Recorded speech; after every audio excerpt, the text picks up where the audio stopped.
નમસ્કાર મિત્રો, સ્વાગત છે તમારું ગુજરાત એક્ઝામ પ્રેક્ટિસ પેપરમાં। Practice max the main perfect. Practice માણસને પૂર્ણ બનાવે છે।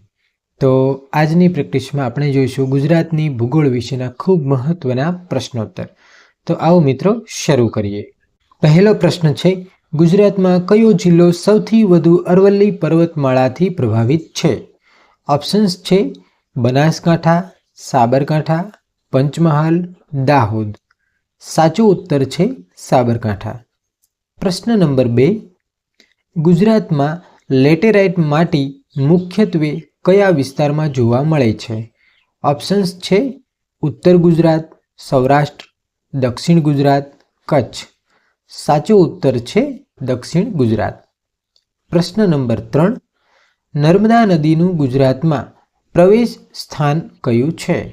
ઓપ્શન્સ છે રાજપીપળા, કેવડિયા, ચાંદોદ, ઝઘડિયા। સાચો ઉત્તર છે કેવડિયા। પ્રશ્ન નંબર 4, નીચેનામાંથી કઈ નદી ગુજરાતની આંતરિક નદી છે?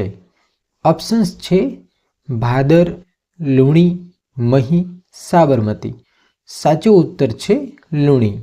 પ્રશ્ન નંબર 5, ગુજરાતમાં સૌથી ઓછો સરેરાશ વરસાદ કયા પ્રદેશમાં થાય છે?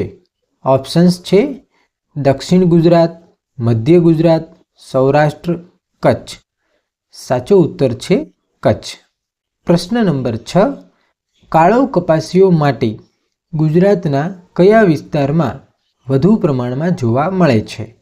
ઓપ્શન્સ છે ઉત્તર ગુજરાત, મધ્ય ગુજરાત, દક્ષિણ ગુજરાત, કચ્છ। સાચો ઉત્તર છે મધ્ય ગુજરાત। પ્રશ્ન નંબર 7, ગુજરાતનો કયો દરિયાકાંઠો સૌથી વધુ જ્વારભાટા એટલે કે ટાઇડલ રેન્જ માટે જાણીતો છે? ઓપ્શન્સ છે કચ્છનો કાંઠો, સૌરાષ્ટ્રનો કાંઠો, ખંભાતની ખાડી, દક્ષિણ ગુજરાતનો કાંઠો। સાચો ઉત્તર છે ખંભાતની ખાડી। પ્રશ્ન નંબર 8, નીચેનામાંથી કયું સ્થાન ગુજરાતનું સૌથી નીચો ભૂભાગ ગણાય છે? ઓપ્શન્સ છે કચ્છનું રણ, લિટલ રણ ઓફ કચ્છ, ખંભાતનો ખાડી વિસ્તાર, દમણ નજીકનો કાંઠો। સાચો ઉત્તર છે કચ્છનું રણ। પ્રશ્ન નંબર 9, ગુજરાતમાં મોન્સૂન પવન મુખ્યત્વે કઈ દિશામાંથી પ્રવેશ કરે છે? ઓપ્શન્સ છે ઉત્તર પશ્ચિમ, દક્ષિણ પશ્ચિમ, ઉત્તર પૂર્વ, દક્ષિણ પૂર્વ। સાચો ઉત્તર છે દક્ષિણ પશ્ચિમ।